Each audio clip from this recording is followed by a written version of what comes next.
2017 இருந்து சவுத் ஆப்பிரிக்காலையும் 2020 இருந்து கலிபோர்னியாவிலையும் நிறைய சுறாக்கள் செத்து போய் கரை ஒதுங்கி இருக்கு. அதுவும் கரை ஒதுங்கினது சாதாரண டப்பி டுப்பி ஷார்க்கெல்லாம் கிடையாது. கடலையே கண்ட்ரோல்ல வச்சுக்கிட்டு தௌலத்தா சுத்துறவனுங்களான கிரேட் ஒயிட் ஷார்க்கும் 7 கில் ஷார்க்கும். ஆனா இது எல்லாத்துலயும் ரிசர்ச்சர்ஸ் ஒரு விஷயத்த காமனா நோட் பண்ணாங்க. கரை ஒதுங்கின எந்த ஒரு சுறாவோட உடம்புலையும் லிவர் இல்ல, காணவில்லை.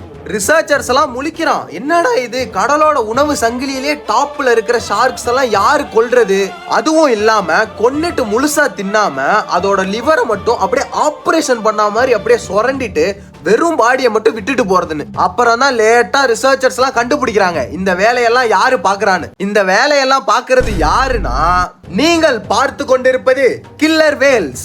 இங்கிலீஷ்ல ஆர்கானோ, தமிழ்ல செல்லமா கொலைகார திமிங்கலம்னு அழைக்கப்படுது. இவனுங்க ஏன் இந்த மாதிரி சுறாமீனோட லிவரை மட்டும் பர்டிகுலரா சாப்பிடுறானுங்கன்னு லேட்டா ரிசர்ச் பண்ணும்போது தான் தெரிய வருது. ஏன்னா சுறாமீன் உடம்புலயே சத்தான பார்ட்னா அது லிவர் தானா. அதிக கேலரிஸும் அதிக நியூட்ரியன்ஸும் லிவர்ல மட்டும் தான் இருக்கான். கொஞ்ச நாளுக்கு அதோட பசிய போக வைக்கிற அளவுக்கு அந்த லிவர்ல சத்து இருக்கு. சோ இந்த லிவரை மட்டும் சாப்பிட்டுட்டு சில நாட்களுக்கு அதோட பசிய போக்கிக்குமா. கடல்லையே பயங்கரமான ஷார்க்க கொல்ல தெரிஞ்சிருக்கு.